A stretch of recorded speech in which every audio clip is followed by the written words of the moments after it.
नमः। ओम गुरुर्ब्रह्मा गुरुर्विष्णु गुरुर्देव महेश्वरः गुरु साक्षात् परं ब्रह्म तस्मै श्री गुरवे नमः। अखण्डमण्डलाकारं व्याप्तं येन चराचरं तत्पदं दर्शितं येन तस्मै श्रीगुरवे नमः। हरि ओम। वक्रतुण्ड महाकाय सूर्यकोटि समप्रभा निर्विघ्नं कुरु मे देव सर्वकार्येषु सर्वदा।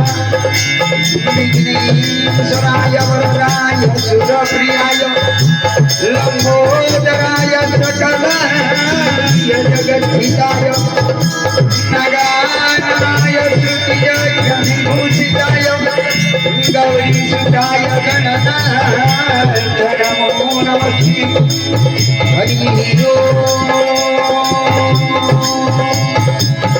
यदा यदा हि धर्मस्य ग्लानिर्भवति भारत अभ्युत्थानमधर्मस्य तदात्मानं सृजाम्यहं परित्राणाय साधूनां विनाशाय च दुष्कृतानां धर्मसंस्थापनार्थाय च संभवामि युगे युगे संभवामि युगे युगे संभवामि युगे